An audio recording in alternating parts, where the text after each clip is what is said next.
نحمده ونستعينه ونستغفره ونعوذ بالله من شرور أنفسنا ومن سيئات أعمالنا من يهده الله فلا مضل له ومن يضلله فلا هادي له ونشهد أن لا إله إلا الله وحده لا شريك له وأشهد أن محمدا عبده ورسوله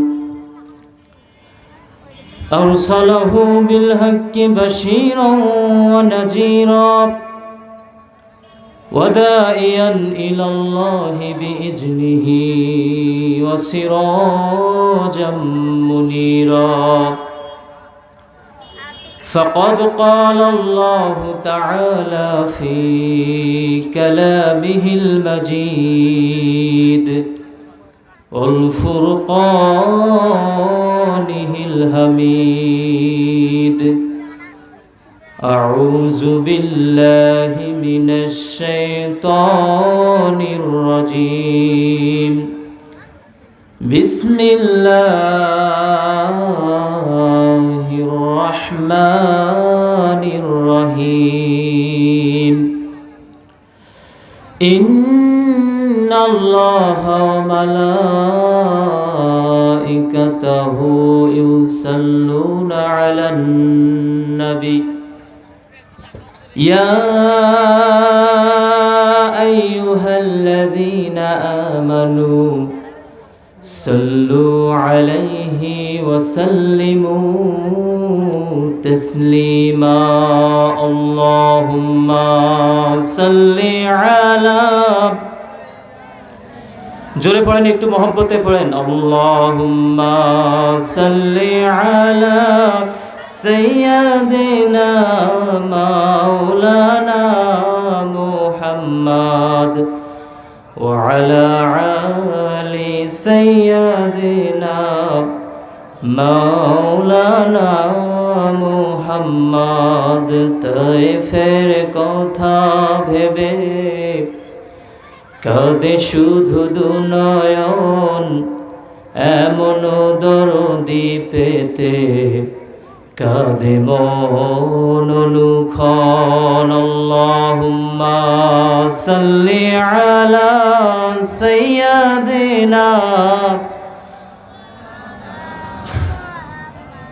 ওয়া আলা আলি সাইয়্যিদিনা মাওলানা মুহাম্মদ আমাকে শহীদ করে সেই মিছিলে শামিল করে নিও যে মিছিলের নেতা আমির হামজা খুবায়ে বেখাবাব খোদার ছিল যারা অতি প্রিয় শামিল করে নিও আল্লাহুম্মা সাল্লি আলা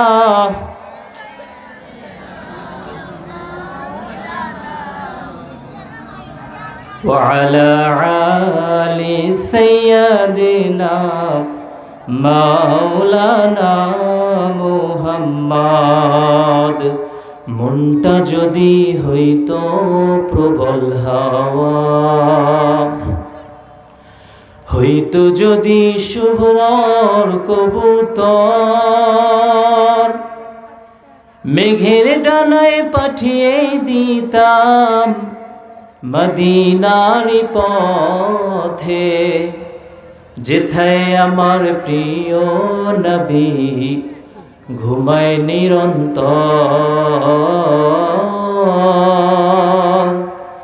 যেথায় আমার প্রিয় রাসূল ঘুমায় নিরন্তর আল্লাহুম্মা সাল্লি আলা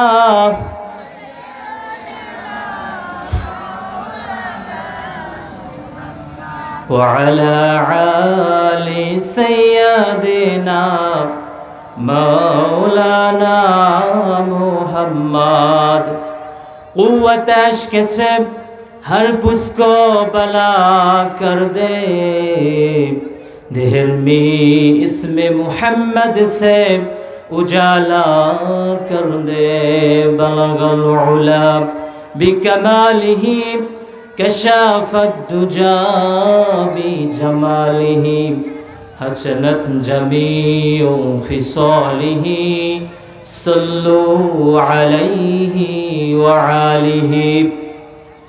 उस्मानपुर बिसी बाड़ीरहाट নুরানি হাফিজিয়া মাদ্রাসা কর্তৃক আয়োজিত এক বিশাল তাফসিরুল কোরআন মাহফিল। সভাপতির দায়িত্বে রয়েছেন জনাব আলহাজ মোস্তফা কামাল, সহকারী অধ্যাপক, বদরগঞ্জ সরকারি কলেজ ও সভাপতি অত্র মাদ্রাসা। প্রধান অতিথি হিসেবে উপস্থিত থাকবেন AKM আহসানুল হক চৌধুরী ডিউক।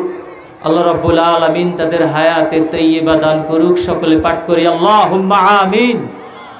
যে মহান রব্বুল আলামিন আমাদেরকে অন্য অন্য বান্দাদের থেকে আলাদা করে, যে বান্দারা এখন গল্পের মজলিসে শামিল, যে বান্দারা এখন পর্যন্ত রহমতের চাদর পায়নি, যে বান্দারা এখন পর্যন্ত জান্নাতের ছায়ায় স্থান পাওয়ার যোগ্য রাখে না, যে বান্দারা সবসময় সমালোচনা, যে বান্দারা সবসময় গীবত, যে বান্দারা সবসময় সময়কে অপচয় করে, যে বান্দারা সবসময় অন্য অন্য মানুষের গীবত গেলানা নিয়ে ব্যস্ত রয়েছে, সেই বান্দাদের থেকে আমাদের আলাদা করে, বিভিন্ন হাট বাজার মজলিস থেকে আলাদা করে আল্লাহ রাব্বুল আলামিন এই সভা মাহফিলের প্যান্ডেলে আমাদের নিয়ে এসেছে। এই জন্য আমরা সমস্বরে একবার সকলে বলি আলহামদুলিল্লাহ। রব্বানা লাকাল হামদ হামদান কাসীরান তৈয়বাম মুবারাকান ফি। প্রশংসা করলাম কার?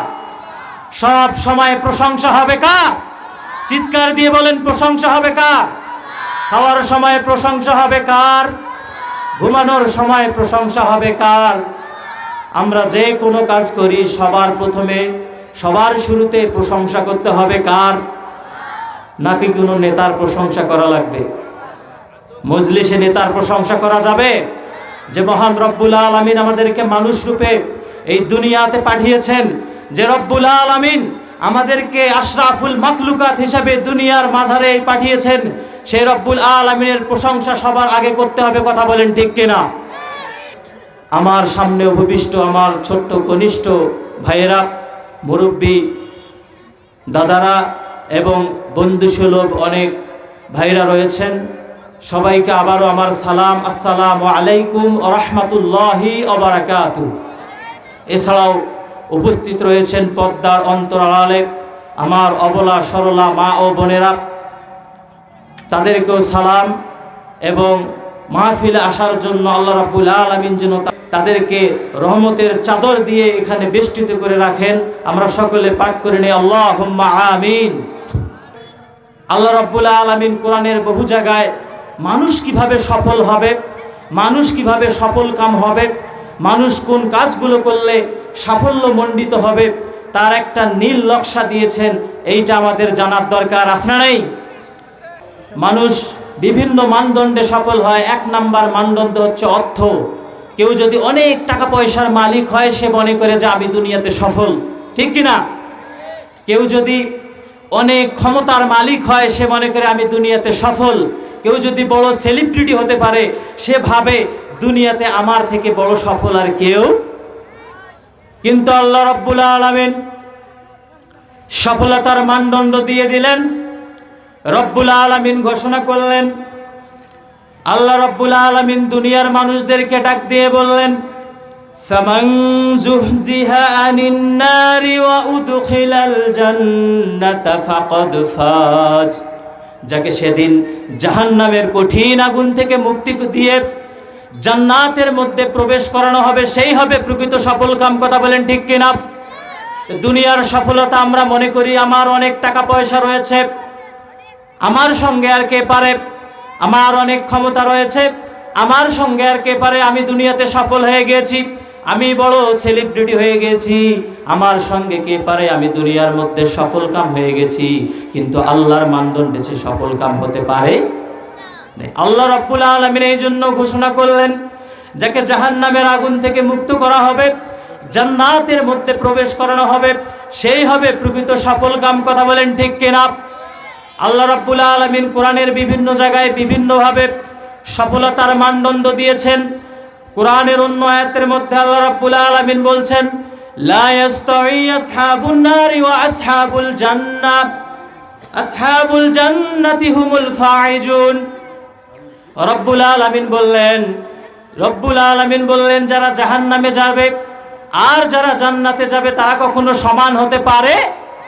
তারা কখনো সমান হতে পারে না। যারা জান্নাতি হয়ে যাবে সেদিন আল্লাহ রাব্বুল আলামিন যাদেরকে জান্নাতের মধ্যে দাখিল করে দেবেন, সেই হবে সেদিন প্রকৃত সফল কাম। সুবহানাল্লাহ পাঠ করি। রব্বুল আলামিন কোরআনের বহু জায়গায় সফলতার মানদণ্ড দিয়েছেন।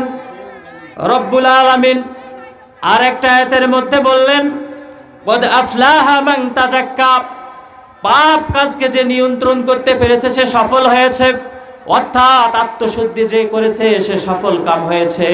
আমরা যদি পাপ থেকে বিরত হতে পারি তাহলে আমরা অবশ্যই সফল কাম হয়ে যাব। কোরআনের অন্য জায়গায় আবার রব্বুল আলামিন বললেন, অবাশশিরিল্লাযীনা আমানু ওয়া আমিলুস সলিহাতি আন্না লাহুম জান্নাতিন তাজরি মিন তাহতিহাল আনহার। যারা ঈমান আনার পর সৎ কাজ করেছে তারাই সফল কাম। এক এক জায়গায় এক একটা প্রসঙ্গ টেনে আল্লাহ রাব্বুল আলামিন দুনিয়াতে কিভাবে সফল হওয়া যায়, আখিরাতে কিভাবে সফল হওয়া যায় তার একটা নীল নকশা আমাদেরকে জানিয়ে দিচ্ছে। আল্লাহ রাব্বুল আলামিন আবার বলছেন, ইল্লাল্লাযীনা আমানু ওয়া আমিলুস সলিহাতি ওয়া তাওয়াসাউ বিল হাক্কি ওয়া তাওয়াসাউ বিস সবর। যারা ঈমান আনবে, আমলে সালেহ করবে, যারা হকের কথাগুলো মানুষের কাছে পৌঁছে দেবে, যারা ধৈর্য ধারণ করবে তারাই সফল কাম। তাহলে আমরা এই সব আয়াত থেকে একটি মাত্রই জিনিস পাইলাম যে সফল কাম হতে হলে আগে আমাদের ঈমান আনতে হবে। কথা বলেন ঠিক কিনা? ঈমান যদি আমরা গ্রহণ করতে না পারি, আপনি যতই অর্থশালী ব্যক্তি হন, যতই ক্ষমতাশালী ব্যক্তি হন, আপনি যতই বড় বড় দুনিয়ার মধ্যে সেলিব্রিটি হন, আপনি দুনিয়া এবং আখিরাতে সফল কাম হতে পারবেন না। হযরত ওমর রাদিয়াল্লাহু তাআলা আনহু রাসূল সাল্লাল্লাহু আলাইহি সাল্লামের সঙ্গে বসে রয়েছেন, এমন সময় মৌমাছির ভুনভুন আওয়াজ শুনতে পেলেন। মৌমাছির যখন ভুনভুন আওয়াজ শুনতে পেলেন, রাসূল সাল্লাল্লাহু আলাইহি সাল্লাম ঘেমে গেলেন। ওমর রাদিয়াল্লাহু জিজ্ঞেস করলেন, ইয়া রাসূলুল্লাহ, ইয়া হাবিবাল্লাহ, আপনি ঘামতেছেন কেন? রাসূল সাল্লাল্লাহু আলাইহি সাল্লাম কিছুক্ষণ পর অ্যানসার দিলেন, ও আমার সাহাবীরা, তোমরা শুনে রাখো, এক্ষুনি আমার উপর একটা ওহী নাজিল করা হয়েছে। রাসূল সাল্লাল্লাহু আলাইহি সাল্লামের উপর যখন ওহী নাজিল হতো, রাসূল সাল্লাল্লাহু আলাইহি সাল্লাম ঘেমে যেতেন, একটু কষ্ট বোধ করতেন। আল্লাহ নবীর উপর আল্লাহ রাব্বুল আলামিন বিভিন্নভাবে ওহী নাজিল করেছেন। কোন বর্ণনায় এসেছে রাসূল সাল্লাল্লাহু আলাইহি সাল্লামের উপর যখন ওহী নাজিল হতো, প্রাইমারি স্কুলে যখন ঘন্টা দেয় তখন একটা শব্দ হয় কি হয় না? রাসূল সাল্লাল্লাহু আলাইহি সাল্লামের উপর যখন ওহী নাজিল হতো সেই রকম ঘন্টা ধ্বনির ন্যায় একটা শব্দ শোনা যেত। আবার রাসূল সাল্লাল্লাহু আলাইহি সাল্লামের উপর যখন ওহী নাজিল হতো, জিবরাইল আলাইহিস সালাম সরাসরি আসতেন। কয়েকবার ইসরাফিল আলাইহিস সালাম এসে রাসূল সাল্লাল্লাহু আলাইহি সাল্লামকে ওহী দিয়ে গেছেন। রাসূল সাল্লাল্লাহু আলাইহি সাল্লামকে স্বপ্নযোগে ওহী দেওয়া হয়েছে, হৃদয়ে পটে ঢেলে দেওয়া হয়েছে। কিন্তু ওমর রাদিয়াল্লাহু তাআলা আনহু বললেন, আমরা একদিন সবাই মিলে একসঙ্গে বসা ছিলাম, এমন সবাই রাসূল সাল্লাল্লাহু আলাইহি সাল্লাম ঘেমে গেলেন। আমরা মৌমাছির শব্দের মতো কিছু শব্দ শুনতে পেলাম। যখন শব্দটা শুনতে পেলাম তখন রাসূল সাল্লাল্লাহু আলাইহি সাল্লামকে জিজ্ঞেস করলাম, ইয়া রাসূলুল্লাহ, ইয়া হাবিবাল্লাহ, এক্ষুনি যে আমরা শব্দটা শুনতে পেলাম এটা কিসের শব্দ? রাসূল সাল্লাল্লাহু আলাইহি সাল্লাম বললেন, ও আমার সাহাবীরা শুনে রাখো, এক্ষুনি আমার উপর 10টি আয়াত নাজিল করা হয়েছে। কয়টি? 10টি আয়াত নাজিল করা হয়েছে। আমাকে 7টি জিনিস সম্পর্কে জানিয়ে দেওয়া হয়েছে। কোনো বান্দা যদি এই 10টি আয়াতের মধ্যে 7টি গুণ রয়েছে, কোয়ালিটি রয়েছে, কোনো বান্দা যদি, কোনো উম্মত যদি দুনিয়াতে ঈমান আনার পর 7টি গুণ অর্জন করে, আল্লাহ রাব্বুল আলামিন তাকে জান্নাতুল ফেরদাউস দান করে দিবেন। উলাইকা হুমুল ওয়ারিসুন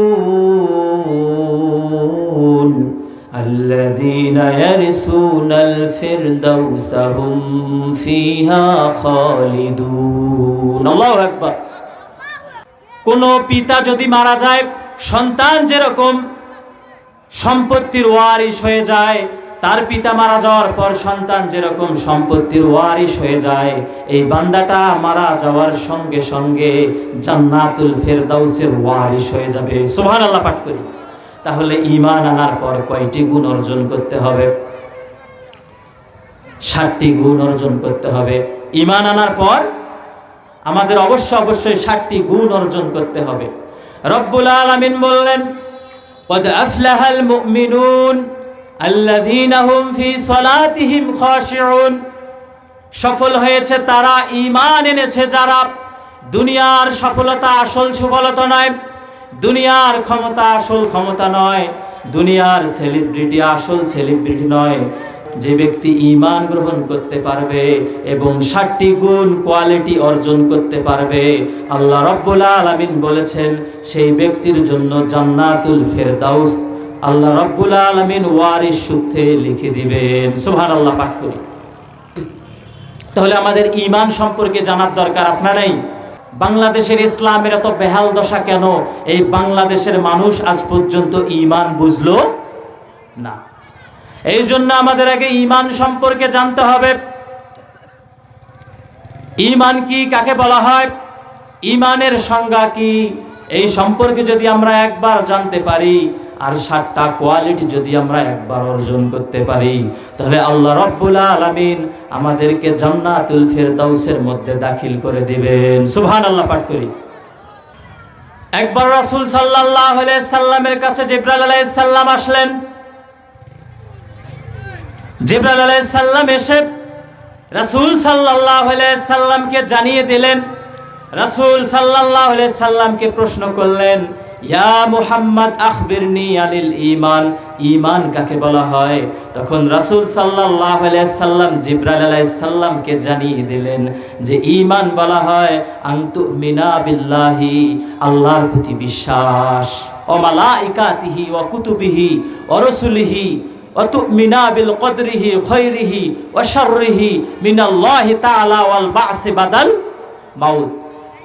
রাসূল সাল্লাল্লাহু আলাইহি সাল্লাম জানিয়ে দিলেন যে তুমি যদি ঈমান গ্রহণ করতে চাও, 1 নম্বরে বিশ্বাস করতে হবে আল্লাহ রাব্বুল আলামিনকে। 1 নম্বরে বিশ্বাস করতে হবে কাকে? একটু কথা বলতে হবে। 1 নম্বরে কার প্রতি বিশ্বাস স্থাপন করতে হবে? আল্লাহর প্রতি বিশ্বাস স্থাপন করতে হবে। আল্লাহর প্রতি বিশ্বাস স্থাপন মানে তাওহীদের প্রতি বিশ্বাস স্থাপন। তাওহীদ মানে আল্লাহর একত্বের বিশ্বাস স্থাপন করা, আল্লাহর একত্বের ঘোষণা দেওয়া। তাওহীদ 2 প্রকার। 1 নম্বর হচ্ছে তাওহীদুর রুবুবিয়া, 2 নম্বর হচ্ছে তাওহীদুল উলুহিয়া। তাওহীদুল রুবুবিয়া কি? অর্থাৎ রব হিসাবে আল্লাহকে স্বীকৃতি দান করা। 2 নম্বরে ইলাহ হিসাবে আল্লাহকে স্বীকৃতি দান করা। কোন বান্দা যদি আল্লাহর প্রতি ঈমান আনতে চায়, আল্লাহর প্রতি বিশ্বাস স্থাপন করতে চায়, 1 নম্বরে তাকে রব হিসাবে আল্লাহকে স্বীকৃতি দিতে হবে। আমরা সকলেই আল্লাহকে রব হিসাবে স্বীকৃতি দেই। আপনাদেরকে যদি জিজ্ঞেস করা হয় আসমান তৈরি করেছেন কে, জমিন তৈরি করেছেন কে, পাহাড় পর্বত তারকারাজি মেঘমালা সৃষ্টি করেছেন কে, সমস্বরে আপনি অ্যানসার দেবেন আল্লাহ রাব্বুল আলামিন। এটা আপনি রব হিসাবে আল্লাহ রাব্বুল আলামিনকে বিশ্বাস করলেন। আবার আপনাকে ইলাহ হিসাবে আল্লাহ রাব্বুল আলামিনকে বিশ্বাস করতে হবে। কথা বলেন ঠিক কিনা? এখন রব হিসাবে তৎকালীন আরবের কাফেররাও আল্লাহ রাব্বুল আলামিনকে বিশ্বাস করেছিল।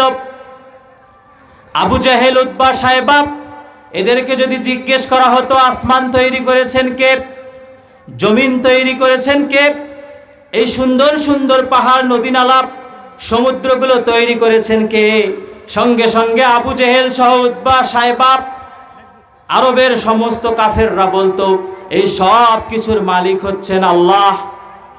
রব হিসাবে কাকে মানতো? আল্লাহ রাব্বুল আলামিনকে আরবের কাফেররাও মানতো, কিন্তু ইলাহ হিসাবে মানতো না। এখন রব কাকে বলা হয়, ইলাহ কাকে বলা হয়, এই বিষয়টা যদি আমরা একবার পরিষ্কার জানতে পারি, তাহলে আমাদের মধ্যে আর কখনো ঈমানের ঘাটতি থাকবে। মক্কার কাফেরদের বলা হতো যে আপনি যদি আল্লাহকে বিশ্বাস করেন তাহলে মূর্তিগুলোর পূজা করেন কেন? কাবা ঘরের মধ্যে 360টি মূর্তি ছিল। মক্কার কাফেররা সেই মূর্তির সামনে পূজা করেছিল, সালাত আদায় করেছিল, কোরবানি করেছিল। যখন তাদেরকে জিজ্ঞেস করা হলো আপনারা মূর্তির সামনে ইবাদত করেন কেন, মূর্তির সামনে পূজা করেন কেন, মূর্তির সামনে কোরবানি করেন কেন, মক্কার সমস্ত কাফেররা অ্যানসার দিয়েছিল মূর্তির সামনে এই জন্য আমরা পূজা করি, এই জন্য সালাত আদায় করি, এই জন্য কোরবানি করি। এই মূর্তি যদি একবার খুশি হয়ে যায় আল্লাহ রাব্বুল আলামিন খুশি হয়ে যাবে। নাউজুবিল্লাহ পাঠ করি। তাহলে মক্কার কাফেরদের বিশ্বাস কি ছিল? মূর্তি যদি খুশি হয়ে যায় আগে মূর্তিকে খুশি করতে হবে, মূর্তির সামনে নামাজ পড়তে হবে, মূর্তির সামনে কোরবানি করতে হবে, মূর্তির সামনে সমস্ত ইবাদতগুলো করতে হবে। মূর্তির ওসিলায় আল্লাহ রাব্বুল আলামিন আমাদেরকে ক্ষমা করে দেবেন।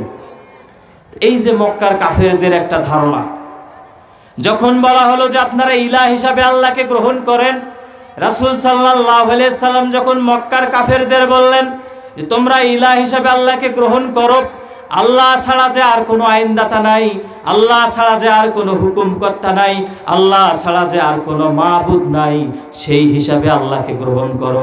তারা সেটাতে গ্রহণ করতে রাজি নয়। তারা মনে করে যে আল্লাহ ছাড়া আরো অনেক ইলাহ রয়েছে, লাত, মানাত, হবল, উজ্জা, এই সব মূর্তির তারা কাবা ঘরের মধ্যে নামাজ আদায় করেছিল, তাদের সামনে কোরবানি করেছিল, কোরবানি করে করে কাবার দেয়ালে লেপন করে দিয়েছিল।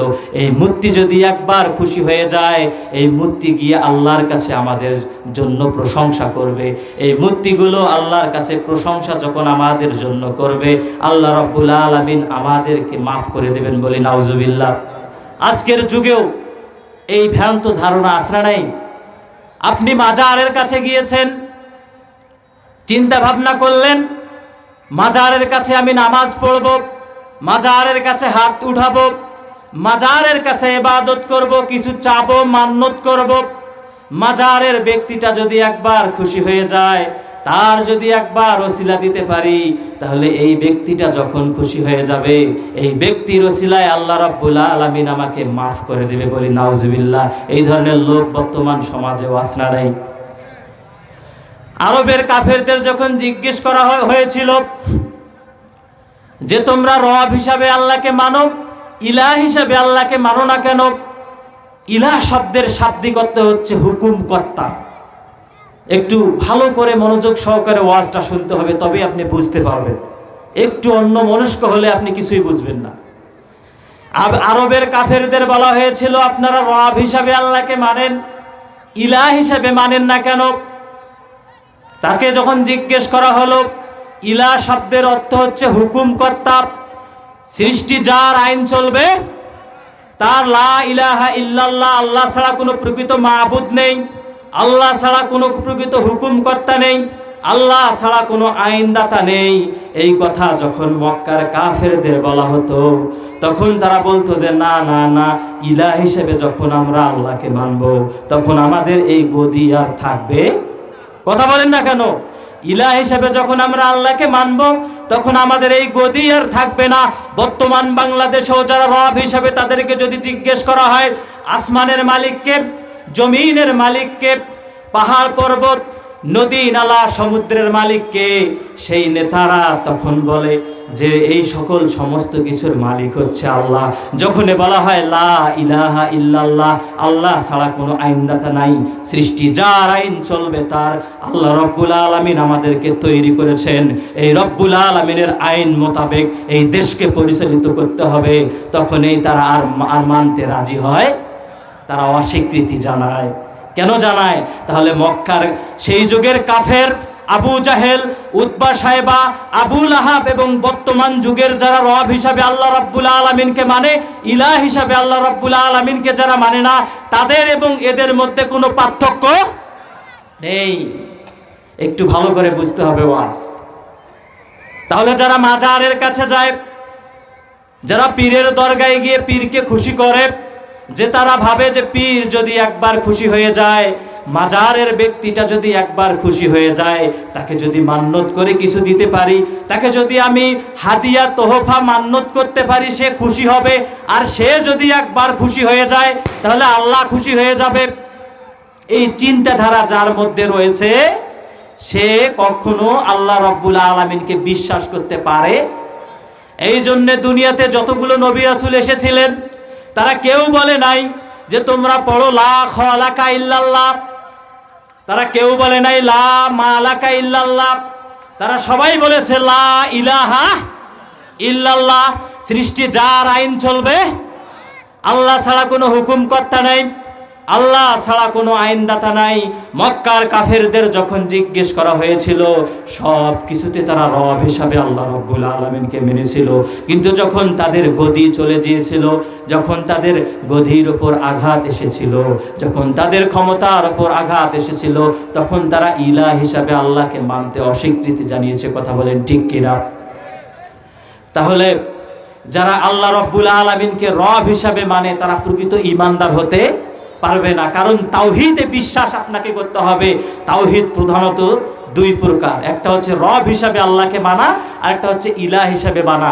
আমরা সকলেই জানি যে লা ইলাহা ইল্লাল্লাহ আমরা তাসবির মধ্যে পাঠ করি, এর অর্থ আমরা বোঝার চেষ্টা করি না। এই ইলাহ শব্দের অর্থ হচ্ছে হুকুমকর্তা। আল্লাহ ছাড়া আর কোনো হুকুমকর্তা নাই, আল্লাহ ছাড়া আর কোনো প্রকৃত মাবুদ নাই। এর সাক্ষ্য আমাদের প্রতিদিন দিতে হবে, সেটা কার্যে পরিণত করতে হবে। কারণ ঈমান শব্দের শাব্দিক অর্থ হচ্ছে আল ইনকিয়াদুল বাতিনি, অভ্যন্তরীণ আনুগত্য করা, আর তাসদিক স্বীকৃতি দেয়া, আল খুজু অবনত হওয়া। ইমাম আবু হানিফাকে যখন জিজ্ঞেস করা হয়েছিল যে ঈমান কাকে বলা হয়, তিনি বলেছিলেন তাসদিক বিল জিনান ওয়াল ইকরার বিল লিসান, অর্থাৎ অন্তর দিয়ে বিশ্বাস এবং মুখ দিয়ে স্বীকৃতি দেওয়ার নাম হচ্ছে ঈমান। আল্লাহ যে রয়েছেন, আল্লাহর পাওয়ার যে রয়েছে, আল্লাহর ক্ষমতা যে রয়েছে, তা অন্তর দিয়ে বিশ্বাস করতে হবে এবং মুখ দিয়ে স্বীকৃতি দিতে হবে। কথা বলেন ঠিক কিনা? তাহলে আমরা প্রভু হিসাবে আল্লাহকে মানব, রব হিসাবে আল্লাহকে মানব, ইলাহ হিসাবে আল্লাহকে মানব। এতদিন আপনি ভ্রান্ততার মধ্যে ছিলেন, আপনি কালেমার মধ্যে পাঠ করেছিলেন লা ইলাহা ইল্লাল্লাহ, কিন্তু বাস্তবে আপনি প্রয়োগ করতে পারেন নাই। যখনই আপনি ইলাহ হিসাবে আপনি আল্লাহ রাব্বুল আলামিনকে মানতে যাবেন, তখনই আপনার উপর বিপদ আপদ, বালা মুসিবত, বিভিন্ন ধরনের বিপদ আপদ আসতে পারে কি পারে না? এই জন্য আমাদের ইলাহ হিসাবে আল্লাহ রাব্বুল আলামিনকেও মানতে হবে, রব হিসাবে আল্লাহ রাব্বুল আলামিনকে মানতে হবে। একটা যদি এড়িয়ে যাই তাহলে ঈমানটাকে পাকাপোক্ত করতে পারবো না। আর আমাদের অন্তরের মধ্যে যতক্ষণ পর্যন্ত আল্লাহর ভয় থাকবে না, ততক্ষণ পর্যন্ত আমরা ঈমানদার হতে পারবো না। যাদের হৃদয়ে আছে আল্লাহর ভয়, তারা কভু পথ ভুলে যায় না।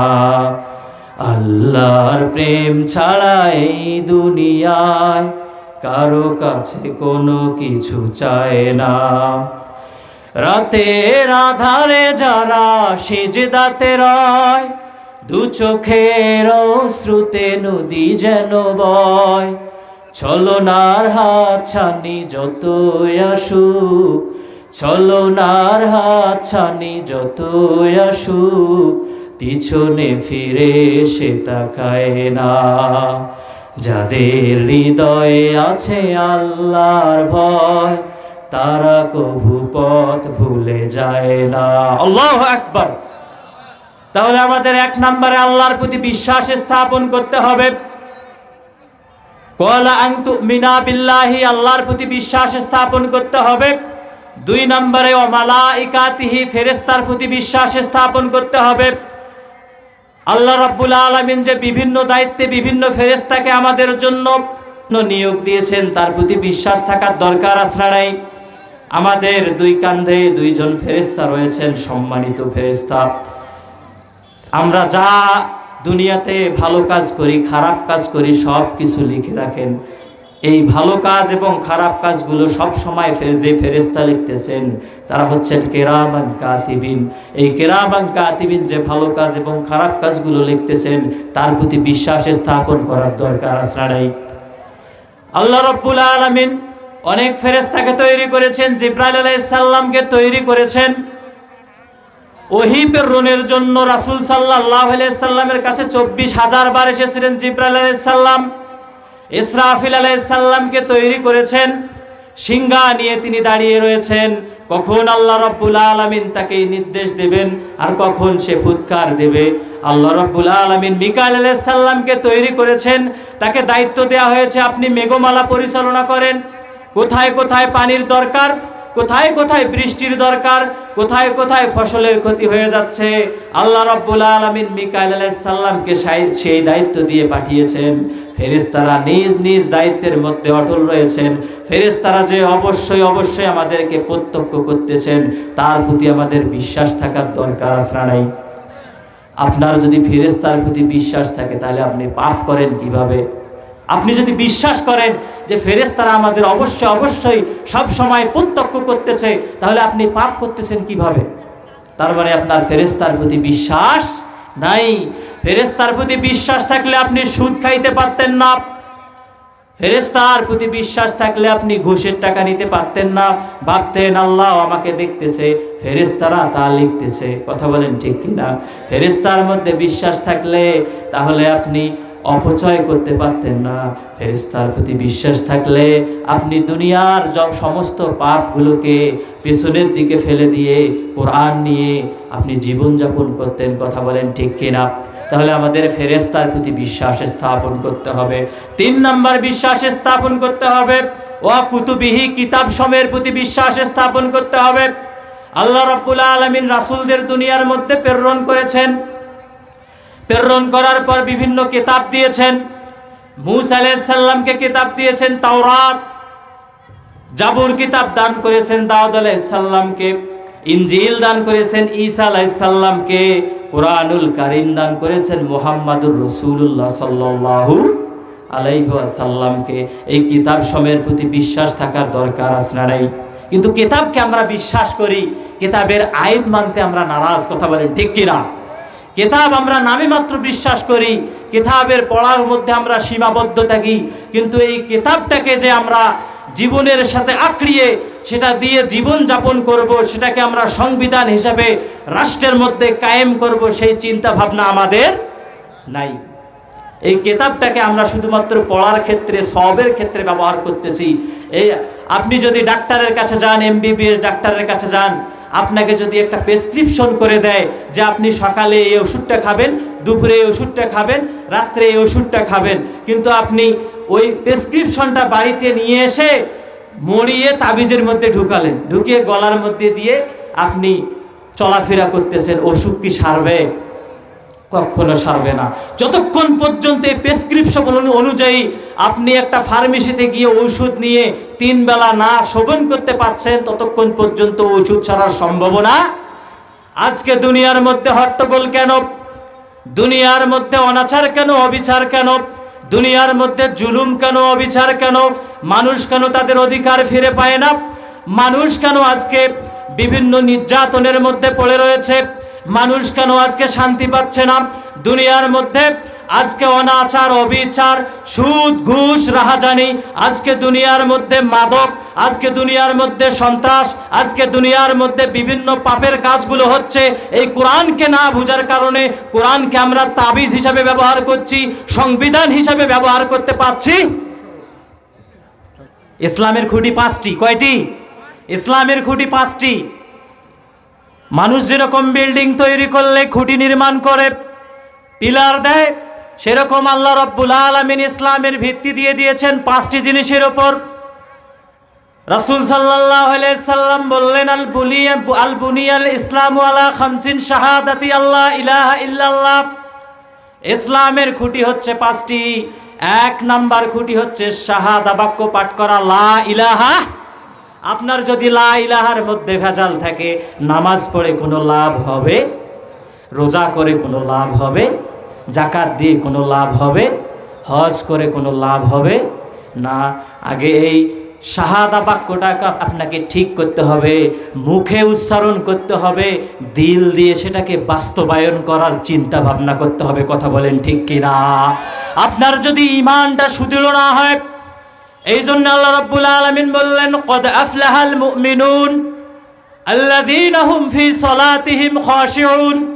সফল হয়েছে তারা, ঈমান এনেছে যারা, আর ঈমান আনার পর 7টি কাজ করবে যারা, জান্নাতুল ফেরদাউস পাবে তারা।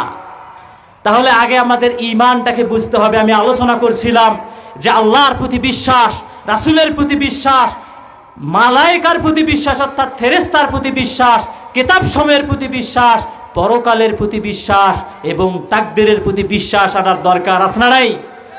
ঈমানটা গ্রহণ করে বাড়ির মধ্যে বসে থাকলে হবে না, মাঝে মাঝে ঈমানটাকে একটু নাড়া দিতে হবে। কথা বলেন ঠিক কিনা? যে ঈমান প্রয়োজনে জ্বলে ওঠে না, যে ঈমান সত্য ন্যায়ের কথা বলে না, যে ঈমান প্রয়োজনে জ্বলে ওঠে না, যে ঈমান সত্য ন্যায়ের কথা বলে না, যে ঈমান অন্তরে নাই মুখে ফোটায় কথার কলি, কিভাবে তারে বলো ঈমান বলি, কিভাবে তারে বলো ঈমান বলি। কথা বলেন ঠিক কিনা? শুধু কথা বললে হবে না, কথা কার্যে পরিণত করতে হবে। কথা বলেন ঠিক কিনা? অন্তর দিয়ে আনুগত্য করতে হবে, মুখ দ্বারা স্বীকৃতি দিতে হবে এবং আপনাকে সেটা কার্যে পরিণত করতে হবে, তবে আপনি ঈমানদার বলে সাব্যস্ত হবেন। এই জন্য রাসূল সাল্লাল্লাহু আলাইহি সাল্লাম বললেন যে ঈমানটাকে আগে গ্রহণ করতে হবে। ঈমানটা যদি আপনার একবার পাকাপোক্ত হয়ে যায়, আপনি যদি ঈমানটাকে একবার পাকাপোক্ত করতে পারেন, তাহলে সবগুলো আমল আপনার গ্রহণযোগ্য হবে, সবগুলো আমল আপনার কবুল হয়ে যাবে। আমি আগেই তেলাওয়াত করেছি, অবাশশিরিল্লাযীনা আমানু ওয়া আমিলুস সলিহাতি। আগে ঈমান, তারপরে হচ্ছে আমল। ঈমানের মধ্যে যদি ভেজাল থাকে, নামাজ রোজা হজ যাকাত করে কোনো লাভ নাই। রাসূল সাল্লাল্লাহু আলাইহি সাল্লামকে প্রশ্ন করা হলো, ইয়া রাসূলুল্লাহ, ইয়া হাবিবাল্লাহ, আমাদের অন্তরের মধ্যে যে ঈমান রয়েছে, সেই ঈমানের কথা আমরা বুঝবো কিভাবে? আপনাদের মধ্যে প্রশ্ন জাগে না যে আমাদের অন্তরের মধ্যে যে ঈমানটা রয়েছে, কিভাবে বুঝবো যে আমাদের ঈমান রয়েছে? রাসূল সাল্লাল্লাহু আলাইহি সাল্লাম বললেন, ও আমার সাহাবীরা, শোনো শোনো, তোমাদের অন্তরের মধ্যে যখন ঈমান থাকবে, তখন তোমাদের ভালো কাজগুলো ভালো লাগবে, খারাপ কাজগুলো খারাপ লাগবে। কথা বলেন ঠিক কিনা? যাদের গানের ময়দান ভালো লাগে, যাদের প্যান্ডেল ছাড়া এই মেলা ভালো লাগে, যাদের বাজার ভালো লাগে, তাদের ঈমান থাকতে পারে না। যাদের ভালো কাজগুলো ভালো লাগে আর খারাপ কাজগুলো যাদেরকে কষ্ট দেয়, দুঃখ দেয়, খারাপ লাগে, ভালো লাগে না, তারাই প্রকৃত ঈমানদার। কথা বলেন ঠিক কিনা? অনেক শ্রেণীর লোক রয়েছে যাদেরকে ভালো কাজ ভালো লাগে না। দেখবেন যে মাহফিল করতে চাইবেন, মাহফিলে বাধা আছে না নাই? আর গান করতে চাইবেন, সেই গানের বাড়িতে পুলিশে পাহারা দেয়। কথা বলেন ঠিক কিনা? বেহয়া নাচ গানে পুলিশে দেয় পাহারা। কথা বলেন ঠিক কিনা? কোরআনের মাহফিলে 144 ধারা, মিথ্যা মামলা দিয়ে আলেমদের জেলে রাখিয়া, এই কোরআনের আইন কি কেউ করতে পারে শেষ? এটা কি ডিজিটাল বাংলাদেশ আমার? এটা কি ডিজিটাল বাংলাদেশ? কথা বলেন ঠিক কিনা? যারা ঠিক বলে না, এদের ঈমানের মধ্যে ভেজাল আছে। কথা বলেন ঠিক কিনা? বেহয়া নাচ গানে পুলিশে দেয় পাহারা, কোরআনের মাহফিলে 144 ধারা, ঠিক কিনা? মিথ্যা মামলা দিয়ে আলেমদের জেলে রাখিয়া, এই কোরআনের আইন কি কেউ করতে পারবে শেষ? এটা কি ডিজিটাল বাংলাদেশ ভাইরে? এটা কি ডিজিটাল বাংলাদেশ, ঠিক কিনা? তাহলে ভালো কাজ যদি আপনাকে আনন্দ দেয় আর খারাপ কাজ যদি আপনাকে কষ্ট দেয়, বুঝবেন যে আপনার মধ্যে ঈমান রয়েছে। কি রয়েছে? ঈমান রয়েছে। আর ঈমানটাকে আপনাকে আঁকড়ে ধরে রাখতে হবে। ঈমান যদি আপনি আঁকড়ে ধরে রাখতে না পারেন, তাহলে আপনার আমলগুলো কখনো কবুল হবে না। শুধু ঈমান আনলেই হবে না, যুগে যুগে ঈমানের পরীক্ষা দিয়েছেন নবী রাসূলগণ, ঈমানের পরীক্ষা দিয়েছেন সাহাবায়ে কেরাম, ঈমানের পরীক্ষা দিয়েছেন যুগে যুগে বড় বড় আলেমগণ। কথা বলেন ঠিক কিনা? সাহাবারা যখন ঈমান গ্রহণ করেছিলেন, ঈমান আনার কারণে তৎকালীন যুগের কাফেরেরা, তৎকালীন যুগের ক্ষমতাসীনরা তাদের উপর নির্যাতনের স্টিম রোলার চালিয়েছে। কথা বলেন ঠিক কিনা? হযরত খাব্বাব রাদিয়াল্লাহু তাআলা আনহুকে ঈমান আনার জন্য মরুভূমির মধ্যে উত্তপ্ত বালুর মধ্যে শোয়াইয়া একটা বড় পাথর তার বুকের মধ্যে দিয়া তাকে বারবার বলা হলো, খাব্বাব তুমি ঈমান ছেড়ে দাও, তুমি ঈমান ছেড়ে দাও, তুমি ঈমান ছেড়ে দাও।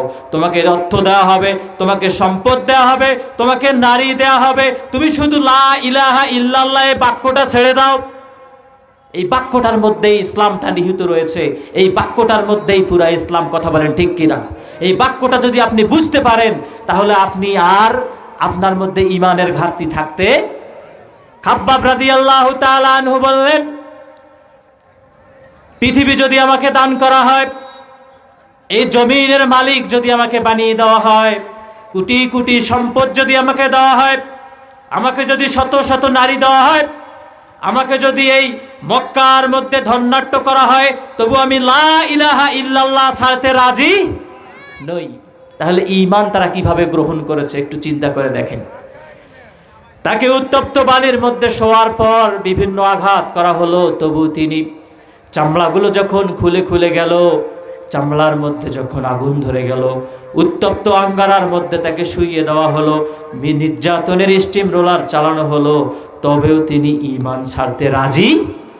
সাহাবারা যেরকম ঈমানটাকে টিকিয়ে রাখার জন্য জীবনের সমস্ত শক্তিটাকে, শরীরের শক্তিটাকে ক্ষয় করেছে ইসলামের জন্য, দ্বীনের জন্য, বর্তমান যুগেও কিছু কিছু আলেম রয়েছে তারা ইসলামের জন্য, ঈমানের জন্য, তারা কোরআনের জন্য ওয়াকফ করেছে। কথা বলেন ঠিক কিনা? বাংলাদেশে একজন আলেম ঈমানের দাওয়াত দিতে গিয়ে, ঈমানের কথা বলতে গিয়ে, ইসলামের দাওয়াত দিতে গিয়ে তার জীবনটা পর্যন্ত দিয়ে দেওয়া লাগছে। কথা বলেন ঠিক কিনা? তার প্রতি আমাদের গভীর ভালোবাসা, শ্রদ্ধা আছে না নাই? তার প্রতি আমাদের কঠিন ভালোবাসা রয়েছে। এই জন্য আমরা বলি, আল্লামা সাঈদী তুমি মরনি, শহীদ হয়েছ তুমি এটাই জানি, ঠিক কিনা? আল্লামা সাঈদী তুমি মরনি, শহীদ হয়েছ তুমি এটাই জানি, ঠিক কিনা? তিনি কারাগারের মধ্যে 13টি বছর ইসলামের জন্য, দ্বীনের জন্য, ইসলামকে কায়েম করার জন্য নিজের জীবনটাকে বিলিয়ে দিয়েছেন। কথা বলেন ঠিক কিনা? তিনি আজকে আমাদের মধ্যে নেই, কিন্তু তিনি যে আদর্শ রেখে গিয়েছেন, তিনি যে পথের মধ্যে সংগ্রাম করেছেন, সেই পথের মধ্যে সংগ্রাম করার দরকার আছে না নাই? অবশ্যই রয়েছে। কাফের মুশরিকের বেঈমানদের প্রভু অনেকগুলো হতে পারে, তারা বিভিন্ন সময় ক্ষমতার লোভে, টাকার লোভে, সেলিব্রিটি হওয়ার লোভে বিভিন্ন সময় বিভিন্নভাবে তাদের ঈমানটাকে বিক্রি করতে পারে, কিন্তু মুসলমান কখনো, প্রকৃত মুসলমান কখনো, প্রকৃত ঈমানদার কখনো তাদের ঈমানটাকে বিক্রি করতে পারে। তুমি ছাড়া কেউ নেই মালিক বলে যারে ডাকবো, হো তুমি ছাড়া কেউ নেই মাবুদ বলে যারে ডাকবো, তুমি ছাড়া কেউ নেই ভালোবেসে যার ছবি আঁকবো, তুমি ছাড়া কেউ নেই মালিক বলে যারে ডাকবো, ঠিক কিনা? আমরা যদি আল্লাহ রব্বুল আলামিনকে একবার ডাকি, আল্লাহ রব্বুল আলামিন আমাদেরকে বারবার সাড়া দেয়। আমরা যদি আল্লাহর দিকে 1 বিঘত আগাই, আল্লাহ রাব্বুল আলামিন আমাদের জন্য 10 বিঘত এগিয়ে আসে। এই জন্য আল্লাহ রাব্বুল আলামিন বলেছেন, ফাজকুরুনি আযকুরুকুম ওয়াশকুরুলি ওয়ালা তাকফুরুন। অর্থাৎ কেউ যদি আল্লাহকে একবার স্মরণ করে, আল্লাহ রাব্বুল আলামিন বারবার তাকে স্মরণ করে। কথা বলেন ঠিক কিনা? তোমাকে ডাকি যদি একবার আল্লাহ, আমাকে কাছে টানো বারবার। যদি পথ ভুলে যাই আমাকে দিও ঠাই, যদি পথ ভুলে যাই আমাকে দিও ঠাই। তব কাছে এইটুকু আবদার আল্লাহ, আমাকে কাছে টানো বারবার। যে ঈমান আনার পর যে বান্দা 7টি কোয়ালিটি অর্জন করবে, ওই বান্দা জান্নাতুল ফেরদাউসের ওয়ারিস হয়ে যাবে। আল্লাহ রাব্বুল আলামিন ডাক দিয়ে বলছেন, উলাইকা হুমুল ওয়ারিসুন আল্লাযীনা ইয়ারিসুনাল ফিরদাউস হুম ফিহা খালিদুন। কোনো বান্দা যদি ঈমান আনার পর 7টি কোয়ালিটি অর্জন করে, সেই বান্দাকে আল্লাহ রাব্বুল আলামিন মরে যাওয়ার সঙ্গে সঙ্গে জান্নাতুল ফেরদাউসের ওয়ারিস বানিয়ে দেবেন। কার ওয়ারিস বানিয়ে দেবেন? জান্নাতুল ফেরদাউসের ওয়ারিস বানিয়ে দেবেন। জান্নাত কয়টি? জান্নাত হচ্ছে একটি। জান্নাতের ক্লাস রয়েছে 100টি। কয়টি? দুনিয়াতে যেরকম রয়েছে first class, second class, third class, প্রথম শ্রেণী, দ্বিতীয় শ্রেণী, তৃতীয় শ্রেণী, বড় হুজুর, ছোট হুজুর, মেজো হুজুর, এরকম নাই? ক্লাস 1, ক্লাস 2, ক্লাস 3, এইরকম আল্লাহ রাব্বুল আলামিন জান্নাতটাকে সাজিয়েছেন। একটাকে করেছেন ছোট, একটাকে বড়, একটাকে এইরকম স্তরে স্তরে সাজিয়েছেন। রব্বুল আলামিন বললেন, কোনো বান্দা যদি ঈমান আনার পর 7টি কোয়ালিটি অর্জন করে, 7টি গুণ অর্জন করতে পারে, অবশ্যই অবশ্যই সর্বোচ্চ জান্নাত জান্নাতুল ফেরদাউসের মধ্যে সে দাখিল হবে। সে জান্নাতটা কীরকম? রাসূল সাল্লাল্লাহু আলাইহি সাল্লাম বলেছেন, এই জান্নাতের একটা ইট হবে স্বর্ণের, একটা ইট হবে রূপার, 2টা ইটের মাঝখানের সিমেন্টটা হবে আজকার নামক সুগন্ধির, জান্নাতের মাটিটা হবে মিশকের, জান্নাতের পাথরগুলো হবে, এটা হচ্ছে ইয়াকুত নামক এক ধরনের সুন্দর সুন্দর ধাতুর। জান্নাতটা এমন হবে, রাসূল সাল্লাল্লাহু আলাইহি সাল্লাম বলেন যে আল্লাহর শপথ, জান্নাত হচ্ছে স্থায়ী বাসস্থানে ঝলমলে আলো, সুরম্য প্রাসাদ। এই জান্নাতটা হবে হুরদের মিলন মেলা। এই জান্নাতটার মধ্যে থাকবে অনিঃশেষ আনন্দ, প্রভূত অলংকার, যে আনন্দ কখনো শেষ হবে না, যে ফুর্তি কখনো শেষ হবে না, যে মজা কখনো শেষ হবে না। মানুষ কখনো বুড়া হবে না, মানুষ অল টাইম, মানুষ সব সময় যুবক থাকবে। প্রতিটা ব্যক্তিকে 70 জন করে হুর দেয়া হবে। সে হুরদের চেহারা হবে এরকম, তাদের রক্ত সঞ্চালনও মানুষ দেখতে পাবে, এত সুন্দর হবে। জান্নাতের মধ্যে আপনার সুন্দর অবয়ব থাকবে। রাসূল সাল্লাল্লাহু আলাইহি সাল্লাম বলেছেন, কেউ যদি আল্লাহর কাছে জান্নাত চায়, সে যেন জান্নাতুল ফেরদাউসটা চায়। কথা বলেন ঠিক কিনা? তা আল্লাহ রাব্বুল আলামিন বললেন, ঈমান যদি কোনো বান্দা সঠিকভাবে একবার গ্রহণ করতে পারে আর 7টা কোয়ালিটি অর্জন করতে পারে, তাহলে আল্লাহ রাব্বুল আলামিন তাকে জান্নাতুল ফেরদাউস দান করে দেবেন। আমরা এই সুন্দর পৃথিবীর মায়ায় পড়ে গিয়েছি। সুন্দর পৃথিবীর মায়ায় পড়ে গিয়ে এই পৃথিবীর চাকচিক্যের মধ্যে পাগল হয়ে গিয়েছি। কিভাবে সম্পদ অর্জন করা যায়, কিভাবে টাকা পয়সা অর্জন করা যায়, কিভাবে ক্ষমতা অর্জন করা যায়, কিভাবে দুনিয়ার মধ্যে চিরস্থায়ী হওয়া যায়। 100 বছর আগে আমার পিতা ছিল দুনিয়ার মধ্যে, আজ আমার পিতা নেই। 100 বছর আগে আমার দাদা ছিল দুনিয়ার মধ্যে, আজ আমার দাদা নেই। 100 বছর পরও আমি থাকবো না। আমার বাড়িটা থাকবে, আমার সন্তানরা উপভোগ করবে, আমার ঘরটা থাকবে, আমার নাতিপুতিরা উপভোগ করবে, আমার সম্পত্তি থাকবে, আমার নাতিপুতিরা উপভোগ করবে, আমার সম্পদ, আমার ঘর, আমার বাড়ি, আমার জমি জমা সব কিছু আমার আত্মীয় স্বজন উপভোগ করবে। 100 বছর আগে আমি ছিলাম না, 100 বছর পরও আমি থাকবো না। মাঝখানের এই দুনিয়াতে এসে কিসের মায়া? কথা বলেন ঠিক কিনা? এই দুনিয়াটা কি একটা ছলনা, একটা ধোঁকা, একটা মরিচিকা? কথা বলেন ঠিক কিনা? মায়া ঘেরা রঙিন পৃথিবী নয়তো সুখের খনি। ঠিক কিনা? মায়া ঘেরা রঙিন পৃথিবী নয়তো সুখের খনি। জান্নাত চির সুখের ঘর, জান্নাত চির সুখের ঘর, যদি জানতে ওগো তুমি মায়া ঘেরা রঙিন পৃথিবী নয়তো সুখের খনি। ঠিক কিনা? সুবহানাল্লাহ পাঠ করি।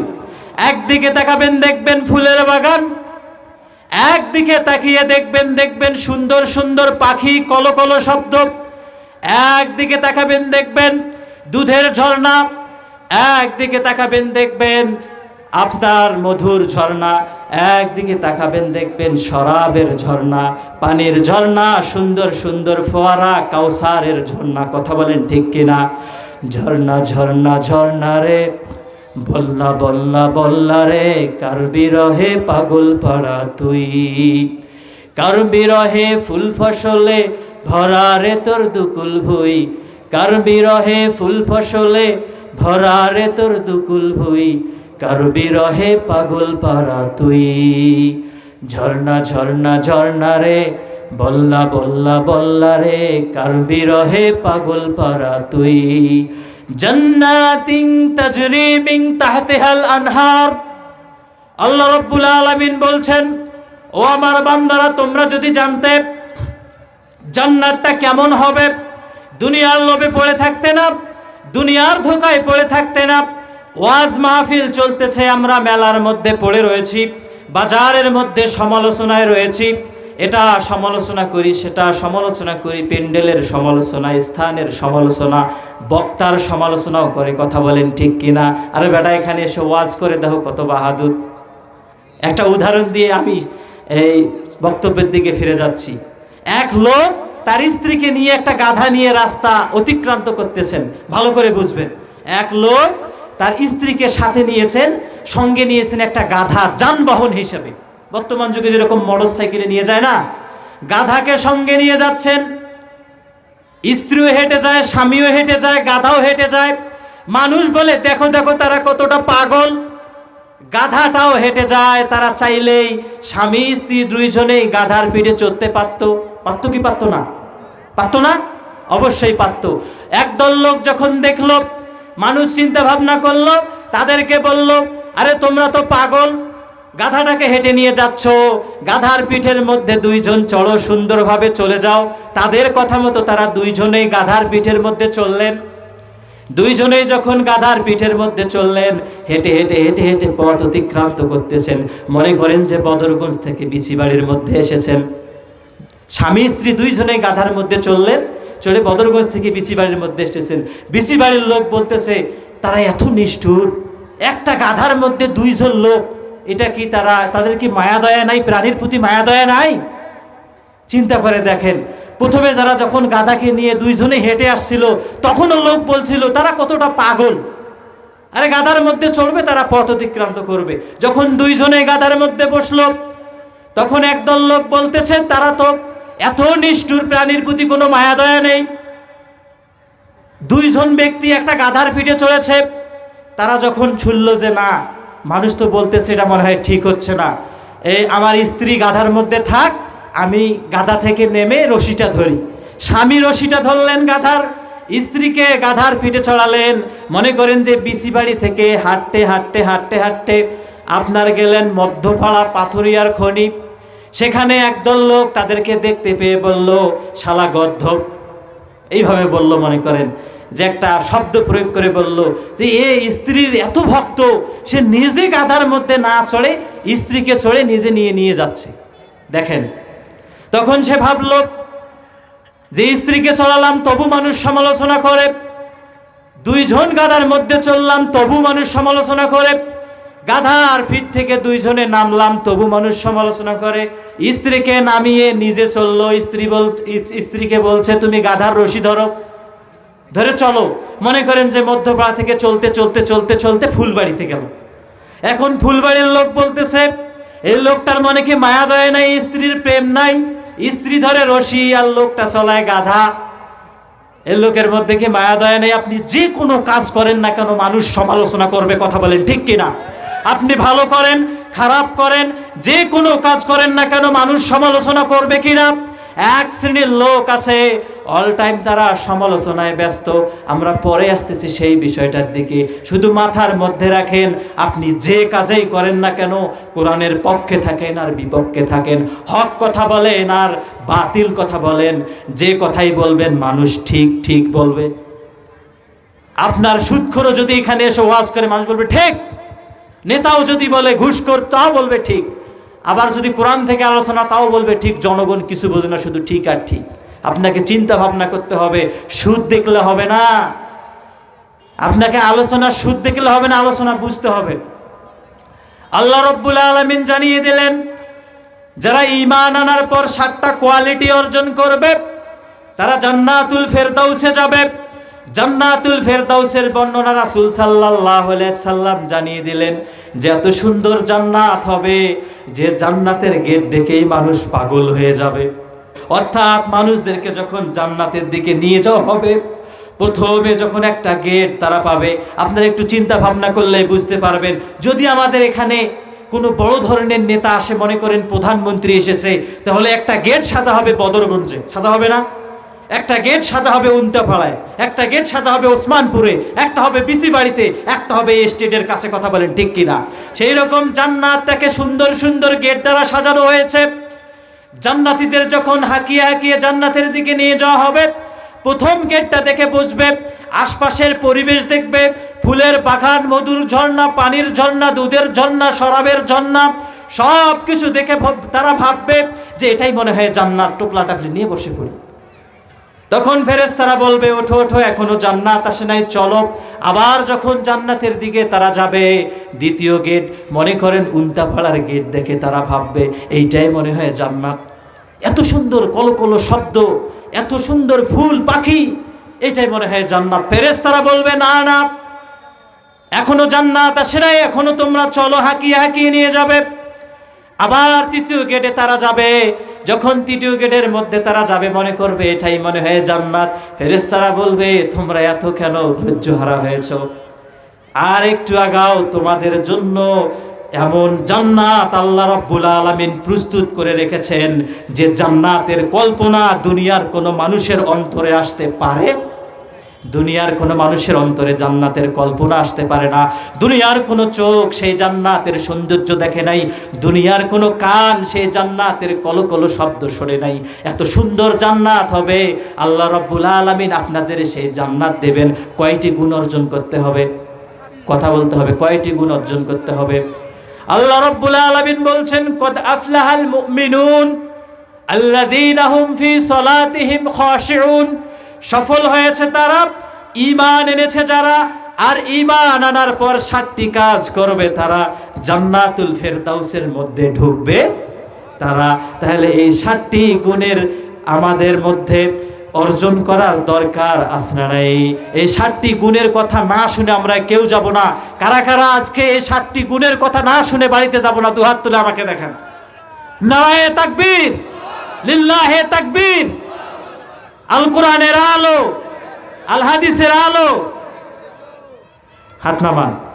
আপনারা যারা ওয়াদা করেছেন এই 7টি গুণের কথা না জেনে আমরা আজকে বাড়িতে যাব না, তাহলে আল্লাহ রাব্বুল আলামিন সুন্দর জান্নাতটাকে তৈরি করলেন। এখানে ফাঁকে একটা হাদিস ঢুকিয়ে দেয়।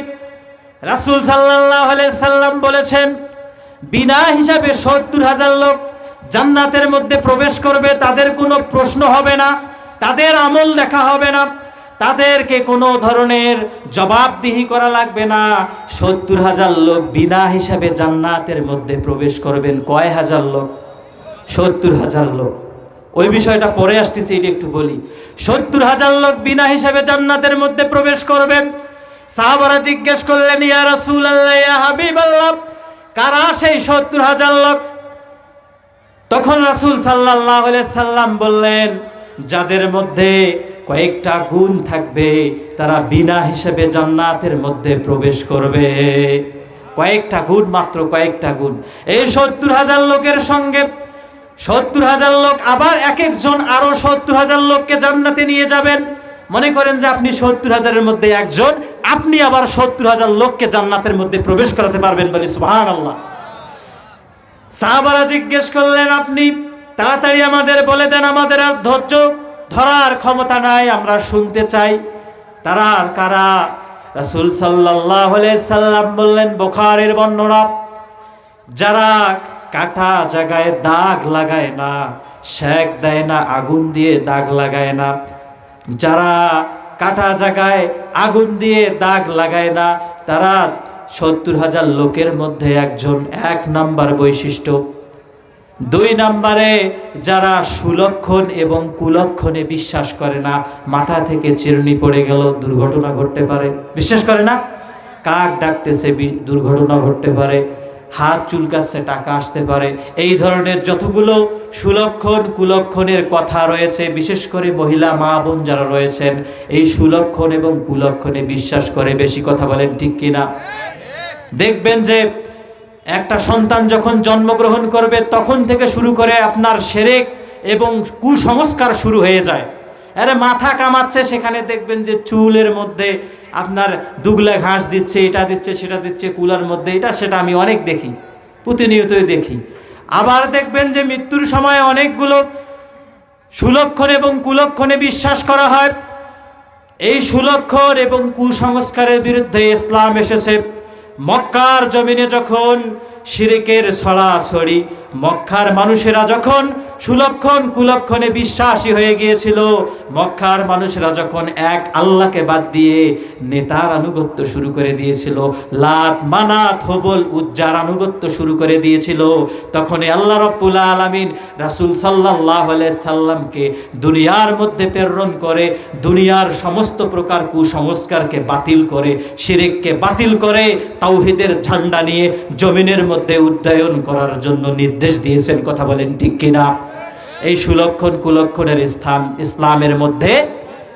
3 নম্বরে, এই 70,000 লোকের মধ্যে যারা শামিল হয়ে যাবে, যারা আল্লাহ রাব্বুল আলামিন ছাড়া অন্য কাউকে ভরসা বা তাওয়াক্কুল করে না। কথা বলেন ঠিক কিনা? যারা আল্লাহ ছাড়া কাউকে ভয় করে না, যারা আল্লাহ ছাড়া কারো কাছে মাথা নত করে না, যারা আল্লাহ ছাড়া কাউকে বিশ্বাস করে না, যারা আল্লাহ ছাড়া কারো উপর ভরসা করে না। আপনার একটা সমস্যা হয়েছে, আপনি চলে গিয়েছেন বাঁচার জন্য নেতার কাছে। কথা বলেন ঠিক কিনা? আপনার একটা সমস্যা হয়েছে, রোগের মধ্যে পড়েছেন, চলে গিয়েছেন কবিরাজের কাছে। কথা বলেন ঠিক কিনা? আপনি একটু অসুস্থ বোধ করতেছেন, আল্লাহর উপর তাওয়াক্কুল করার আগেই চলে গেলেন ডাক্তারের কাছে। কথা বলেন ঠিক কিনা? আগে আল্লাহকে আপনাকে সেই সমস্যার কথাগুলো জানাতে হবে। অবশ্যই অবশ্যই আল্লাহকে জানার পর আপনি চিকিৎসা গ্রহণ করতে পারবেন, সেটা সুন্নাত। কিন্তু আল্লাহর কাছে আগে বলতে হবে, ইয়া রাব্বুল আলামিন, এই সমস্যার মধ্যে আমি পড়ে গিয়েছি, অবশ্যই অবশ্যই এই সমস্যা থেকে আমাকে আপনি উত্তরণ করেন। আগে কার কাছে ডাকতে হবে? যারা আল্লাহকে আগে ডাকে, আল্লাহর প্রতি তাওয়াক্কুল করে, আল্লাহকে যারা ভালোবাসে, যারা সুলক্ষণ কুলক্ষণ শিরক বিদআত থেকে বাঁচিয়ে থাকে, যারা কুসংস্কার থেকে বাঁচিয়ে থাকে, বিশেষ করে মহিলা মা বোনেরা, যারা কাটা জায়গায় দাগ লাগায় না। রাসূল সাল্লাল্লাহু আলাইহি সাল্লাম বলেছেন, এই 70,000 লোকের মধ্যে তারাও জান্নাতের মধ্যে প্রবেশ করবে। সুবহানাল্লাহ পাঠ করি। আসলে আলোচনার বিষয় এটা নয়, মাঝখানে ঢুকিয়ে দিলাম। আমি বলছিলাম ঈমান আনার পর 7টি গুণাবলী অর্জন করবে যারা, জান্নাতের মধ্যে প্রবেশ করবে তারা। আর যারা জান্নাতের মধ্যে প্রবেশ করবে, আল্লাহ রাব্বুল আলামিন তাদেরকে চিরস্থায়ী করে দেবেন। তাদের কোনো দুঃখ থাকবে না, ক্লেশ থাকবে না, তাদের কোনো পরিশ্রম থাকবে না। তারা জান্নাতের মধ্যে যা চাবে তাই পাবে। শুধু মনের মধ্যে উদ্বেগ হওয়ার দেরি, চাইতে বা পাইতে আর কোনো দেরি। সেই ঈমান আনার পর 1 নাম্বার গুণটা কি? আল্লাহ রাব্বুল আলামিন বলছেন সূরাতুল মুমিনুন আয়াত নাম্বার 2, আল্লাযীনা হুম ফি সালাতিহিম খাশিউন, যারা তাদের নামাজে আল্লাহ রাব্বুল আলামিনকে ভয় করে। 7টি গুণের একটা গুণের নাম কি? যারা তাদের সলাতের মধ্যে আল্লাহ রাব্বুল আলামিনকে ভয় করে। সাহাবীরা নামাজ পড়েছিল, মরুভূমির মধ্যে যখন সাহাবীরা নামাজ আদায় করেছিল, যখন তারা রুকুর মধ্যে গিয়েছিল, মরুভূমির পাখিগুলো মাথার মধ্যে বসতো। এই পাখিগুলো ভাবতো যে এটা মনে হয় কোনো গাছ, মনে হয় কোনো পাথর। কিভাবে তারা সলাত আদায় করত। তারা যখন সাহাবীরা যখন নামাজ আদায় করত, তখন তাদের পায়ের মধ্য থেকে তীর বের করা হয়েছে, তারা টেরও পান নেই। আল্লাহ রাব্বুল আলামিন নামাজীকে 3টা চান্স দেন। এক, দেখবেন যে মানুষ নামাজ পড়তেছে, দরজার দিকে তাকায়, জানালার দিকে তাকায়, এদিকে তাকায়, ওইদিকে তাকায়, মসজিদের কার্পেটের দিকে তাকায়, ফ্যানের দিকে তাকায়। কথা বলেন ঠিক কিনা? যখন সে সামনে সেজদার দিক ব্যতিরেকে ডাইনে তাকায়, ডান দিকে তাকায়, আল্লাহ বলে আকবিল বান্দা, ফিরে আয়, ফিরে আয়। যখন বাম দিকে তাকায়, আল্লাহ বলে আকবিল, ফিরে আয়। যখন আবার আকাশের দিকে তাকায়, আল্লাহ বলেন ফিরে আয়। 3বার যখন চলে যায়, আল্লাহ বলে তোর নামাজ তোর মুখের মধ্যে ছুড়ে দিলাম। এই নামাজের আর কোনো দরকার, এই নামাজের দরকার নাই। এই জন্য নামাজটা আদায় করতে হবে ধীর স্থির ভাবে। সলাতটা এমন ভাবে আদায় করতে হবে যে সলাতের মধ্যে সব সময় আল্লাহ রাব্বুল আলামিনের ধ্যান থাকবে, জ্ঞান থাকবে। আল্লাহ রাব্বুল আলামিন যেন আমাদেরকে দেখতেছেন, সেই চিন্তা ভাবনা আমাদের মধ্যে থাকতে হবে। কথা বলেন ঠিক কিনা? আমরা আল্লাহ রাব্বুল আলামিনকে দেখছি, সেই মনোভাব নিয়ে সলাতের মধ্যে দাঁড়াতে হবে। কিন্তু বান্দার পক্ষে আল্লাহকে দেখা সম্ভব নয়। আমাদের মনে করতে হবে আল্লাহই আমাদেরকে দেখতেছেন। কথা বলেন ঠিক কিনা? নামাজের মধ্যে যখন দাঁড়িয়ে যাব, সুন্দরভাবে রুকু করতে হবে, সুন্দরভাবে সেজদা করতে হবে। রাসূল সাল্লাল্লাহু আলাইহি সাল্লাম বলেছেন, সব থেকে বড় চোর যে নামাজে চুরি করে।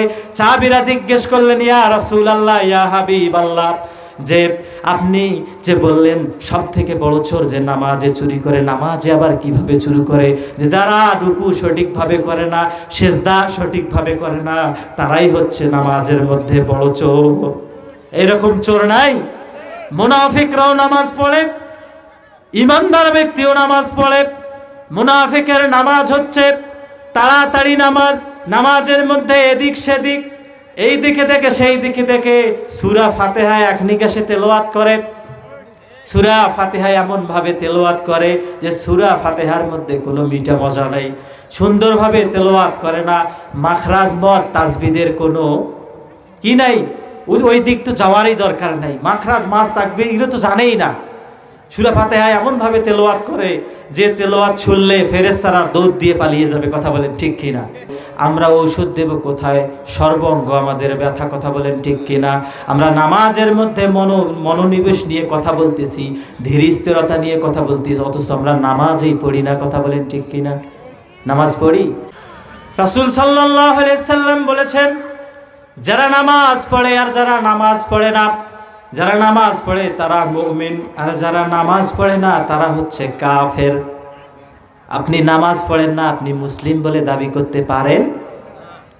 আল্লাহ রাব্বুল আলামিন নামাজীদেরকে ডাক দিয়ে বলতেছেন, যারা বেনামাজি তাদের হিসাব পাতি নাই। যারা নামাজ পড়ে তাদেরকে বলতেছেন, এই বান্দারা সতর্ক হও, সুন্দরভাবে নামাজ পড়ো, নামাজের মধ্যে মনোনিবেশ করো, এমনভাবে নামাজ পড়ো যেন আল্লাহ রাব্বুল আলামিন তোমাকে দেখতেছেন। কথা বলেন ঠিক কিনা? এখন অনেক ব্যক্তি রয়েছে নামাজ পড়ে সুদ খায়। কথা বলেন ঠিক কিনা? নামাজ পড়ে ঘুষ খায়। কথা কন না কেন? নামাজ পড়ে সুদ খায়, নামাজ পড়ে ঘুষ খায়, নামাজ পড়ে জুয়া খেলে, নামাজ পড়ে তাস খেলে, নামাজ পড়ে হারাম খায়। কথা বলেন ঠিক কিনা? এত দুঃখ আমরা রাখবো কোথায়? এত দুঃখ রাখার জায়গা আছে? এত দুঃখ রাখবো কোথায়? রাখার জায়গা নাই ভাইরে। এত দুঃখ রাখবো কোথায়? রাখার জায়গা নাই।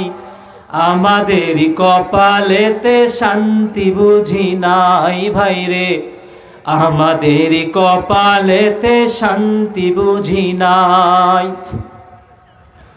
সুদে ঘুষে জীবন কাটে, করে দুর্নীতি, এমন লোক হয় যদি মসজিদের সভাপতি। ঠিক না? উচিত কথা কইতে গেলে মোল্লার চাকরি নাই ভাইরে, উচিত কথা বলতে গেলে মোল্লার চাকরি নাই। আমাদেরই কপালেতে শান্তি বুঝি নাই ভাইরে, আমাদেরই কপালেতে শান্তি বুঝি নাই।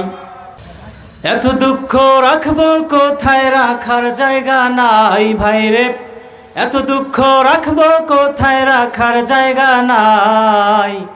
আমাদেরই কপালেতে শান্তি বুঝি নাই ভাইরে, আমাদেরই কপালেতে শান্তি বুঝি নাই। 5 ওয়াক্ত নামাজ পড়ে কপালেতে দাগ, মক্কাতে যায় নামের আগে লাগায় হাজি সাহেব, ঠিক না? 4 দোকানে বসে হাজি টেলিভিশন চায় ভাইরে, 4 দোকানে বসে হাজি টেলিভিশন চায়। হিন্দি গানের তালে তালে পা দুটো নাচায় ভাইরে, হিন্দি গানের তালে তালে পা দুটো নাচায়। সমাজেতে অসঙ্গতি বলবো কত আর, গায়ের জোরে বিচারপতি ঘুষেরই কারবার, ঠিক কিনা? টাকার লাগি গরিব দুঃখী বিচার নাহি পায় ভাইরে, ঠিক কিনা? টাকার লাগি গরিব দুঃখী বিচার নাহি পায়। আমাদেরই কপালেতে শান্তি বুঝি নাই ভাইরে, আমাদেরই কপালেতে শান্তি বুঝি নাই। বড় ছোট নাই ভেদাভেদ, কোথায় বা সম্মান, বাপের সমান মুরব্বিকে করছে অপমান, ঠিক না? বড় ছোট নাই ভেদাভেদ, কোথায় বা সম্মান, বাপের সমান মুরব্বিকে করছে অপমান ভাইরে। 10 বছরের পোলায় যদি সামনে বিড়ি খায় ভাইরে, 10 বছরের পোলায় যদি সামনে বিড়ি খায়। আমাদেরই কপালেতে শান্তি বুঝি নাই ভাইরে, আমাদেরই কপালেতে শান্তি বুঝি নাই, ঠিক কিনা? নামাজের মধ্যে আল্লাহকে ভয় করতে হবে। আমরা তসবিহ নিয়ে সব সময় গনি, মনে করি এটার নাম মনে হয় জিকির, না এটার নাম হচ্ছে তাসবিহ গণনা। কিছুক্ষণ আগে আমরা যেটা তেলাওয়াত করলাম লা ইলাহা ইল্লাল্লাহ সুবহানাল্লাহ আলহামদুলিল্লাহ, এটার নাম হচ্ছে তাসবিহ গণনা করা। কি করা? তাসবিহ গণনা করা। আর জিকির বলা হয়, জিকির শব্দের অর্থ হচ্ছে আল্লাহকে স্মরণ করা। কি করা? আল্লাহকে স্মরণ করা। আপনি জমির মধ্যে কোদাল নিয়ে গিয়েছেন, সেখানে আইলটা কর্তন করবেন, সেই সময় স্মরণ করতে হবে কাকে? আল্লাহকে স্মরণ করতে হবে। আর ভাবতে হবে আমি যে আইলটা একটু বেশি করে কাটবো, আমার আল্লাহ দেখতেছেন। দেখতেছেন কি দেখতেছেন না? যখন আমি দুধের মধ্যে পানি মেশাবো তখন চিন্তা করতে হবে দুনিয়ার কেউ দেখেন না, দেখেন কে? যখন আমি খাদ্যের মধ্যে ভেজাল মেশাবো তখন মাথার মধ্যে রাখতে হবে দুনিয়ার মধ্যে কেউ দেখে না, কিন্তু দেখেন কে? যখন জেনা ব্যভিচার অশ্লীল কাজের মধ্যে থাকবো তখন মনে করতে হবে দুনিয়ার কেউ সেটা দেখতে না পেলেও দেখেন কে? এইটার নাম হচ্ছে জিকির। জিকির শব্দের অর্থ হচ্ছে স্মরণ করা। যে কোনো কাজের শুরুতে আল্লাহকে স্মরণ করা। আমরা একটা ক্ষেত্রে আল্লাহকে স্মরণ করি, সেটা হচ্ছে রোজা। নামাজ পড়ুক আর না পড়ুক, সে যদি রোজা থাকে সে কিন্তু ফ্রিজের টাটকা খাবারগুলো চুপ করে খায় না। খায় কি? খায় না। কাকে ভয় করে? আল্লাহকে ভয় করে। রমজানের রোজা যখন আমরা দেই তখন সে নামাজ পড়ুক আর না পড়ুক, হালকা মুসলিম হোক আর না হোক, ইমান থাকুক আর না থাকুক, রোজা যখন দেয় সে চুপ করে কোনো খাবার গ্রহণ করে না। তখন তার মাথায় থাকে যে ঘরের মধ্যে কেউ না থাকতে পারে, ফ্রিজের মধ্যে সুন্দর সুন্দর খাবার থাকতে পারে, দুনিয়ার কেউ দেখে না, দেখেন কে? এই রোজা সামনে আসতেছে, আপনাকে ভাবতে হবে রোজা যেমন খাইলে দুনিয়ার কেউ না দেখে আল্লাহ দেখে, যেমন আমি দুনিয়ার এই হাত দিয়ে ঘুষ নিলে এটা দুনিয়ার কেউ না দেখলেও দেখেন কে? সুদ খাইলেও দুনিয়ায় কেউ না দেখলে দেখেন কে? খাদ্যে ভেজাল মিশালেও দুনিয়ার কেউ না দেখলেও দেখেন কে? রোজার শিক্ষাটা নিয়ে আপনাকে বাকি 11টা মাস আপনার জীবনটাকে অতিবাহিত করতে হবে। এই জন্যই আল্লাহ রাব্বুল আলামিন আমাদের মাঝে এই রমজান মাসটাকে এনে দিয়েছেন যে বান্দারা আমার রোজা থাকবে, মানুষের ভয়ে খাবার খাবে না, আল্লাহর ভয়েও খাবার খাবে না। এই ভয়টাকে তারা বাকি 11টা মাস কাজে লাগাবে। যাই হোক, সংক্ষেপ আমি করতেছি। 1 নাম্বার গুণ বললাম, মুমিনদের 1 নাম্বার গুণ, ঈমান আনার পর 1 নাম্বার গুণ, তারা সালাতের মধ্যে আল্লাহকে ভয় করে। অর্থাৎ নামাজ যারা পড়ে না তাদের কোনো কথাই নেই। যারা সলাতের মধ্যে এদিক সেদিক তাকায়, মনোনিবেশ করতে পারে না, সলাতের মধ্যে মন আটকিয়ে রাখতে পারে না, মাথা চুলকায়, দাড়ি লাড়ে, এইরকম তামাশা যারা করে, তাদেরকে আল্লাহ রাব্বুল আলামিন ডাক দিয়ে বলছেন যে বান্দারা আমার, সতর্ক হয়ে যাও, নামাজের মধ্যে আল্লাহকে ভয় করো, তাহলে আপনাকে কি জান্নাত দেবেন? জান্নাতুল ফেরদাউস দেবেন। 2 নম্বরে আল্লাহ রাব্বুল আলামিন বলছেন, ঈমান আনার পর 2 নাম্বার গুণাবলী হচ্ছে মুমিনদের, ওয়াল্লাযীনা হুম আনিল লাগওয়ি মুরিদুন, তারা কখনো বাজে কথা বলে না, বাজে কাজের মধ্যে যায় না। বাজে কথা হচ্ছে আপনি আন্দাজি কথা বলতেছেন, চিন্তা ভাবনা না করে কথা বলতেছেন, প্রতিশ্রুতি দিচ্ছেন, আমি এমপি হওয়ার পর, মন্ত্রী হওয়ার পর, মেয়র হওয়ার পর, চেয়ারম্যান হওয়ার পর, মেম্বার হওয়ার পর, ক্ষমতাসীন হওয়ার পর এটা করব ওটা করব, অনেক ইস্তিহার দিলেন, ভোটের পর আপনার দেখা পাওয়া যায় না। কথা বলেন ঠিক কিনা? কথা বলেন না কেন? কথা বলতে হবে। জনগণ কথা বলে না বিদায় তাদের কপালে আজকে এই দোষ, কারণ তাদের ঈমান দুর্বল। বাংলাদেশের লোকের এই জন্য ঈমান দুর্বল, তারা সঠিকভাবে বিশ্বাস করতে পারে না আল্লাহকে, তারা দুদুল্যমান অবস্থার মধ্যে রয়েছে। যারা বাজে কথা বলে, যারা বাজে কাজ করে, আল্লাহ রাব্বুল আলামিন বলছেন তারা জান্নাতে যাবে না। আর যারা কথার সাথে যাদের কাজের মিল রয়েছে, যারা বাজে কাজের মধ্যে যায় না, যারা সুন্দর কথা আঞ্জাম দেয়, সুন্দর কাজ আঞ্জাম দেয়, তাদের জন্য রয়েছে জান্নাতুল ফেরদাউস। কথা বলেন ঠিক কিনা? এখন চিন্তা ভাবনা করেন যে আপনি দেখতেছেন শুধু নেতাই না, আপনিও সময়টাকে অপচয় করতেছেন, 4 দোকানে 4 চুমুক দিচ্ছেন আর অপর ভাইয়ের গীবত করতেছেন। কথা বলেন ঠিক কিনা? আপনি সন্ধ্যাবেলায় বাজারের মধ্যে আসলেন, এসে 2-3 ঘন্টা, আমাদের মধ্যে আমাদের প্রধান বক্তা এসে গিয়েছেন, আমরা প্রধান বক্তাকে মঞ্চে ওঠার জন্য বিশেষভাবে অনুরোধ করছি। আসসালামু আলাইকুম। বসেন বসেন হুজুর, ভালো আছেন? ঠিক আছে। যাই হোক, আল্লাহ রাব্বুল আলামিন বললেন যারা বাজে কথা বলে না, যে কথা বললে সামনে ক্ষতি রয়েছে পিছনে ক্ষতি রয়েছে সে চিন্তা ভাবনা করে না, যে কথা বললে ভবিষ্যতে সমস্যা হতে পারে সে চিন্তা ভাবনা তারা করে না, এবং বাজে কাজ যারা করে না তারা জান্নাতুল ফেরদাউসের ওয়ারিস হয়ে যাবে। আমরা এই বাজারের মধ্যে সন্ধ্যাবেলায় আসলাম, 2-3 ঘন্টা 4 চুমুক দেই, অন্য ভাইয়ের গীবত করি, যে কথা বলার কোনো প্রয়োজন ছিল না। কথা বলেন ঠিক কিনা? যে কথা বলার কোনো প্রয়োজন ছিল না, সেই কথাটা আমরা হর হামেশায় 2-3 জন লোক যখন একত্রিত হই তখন এমনভাবে কথা বলি যাতে যারা কথাগুলো বলে তারা ভাবে যে আমরা মনে হয় ফেরেশতা, আর যাদের কথা বলতেছি তারা শয়তান। তা আমরা বাজারের মধ্যে কথাগুলো বলতেছি, অনর্থক কথা, অশ্লীল কথা, অপ্রয়োজনীয় কথা।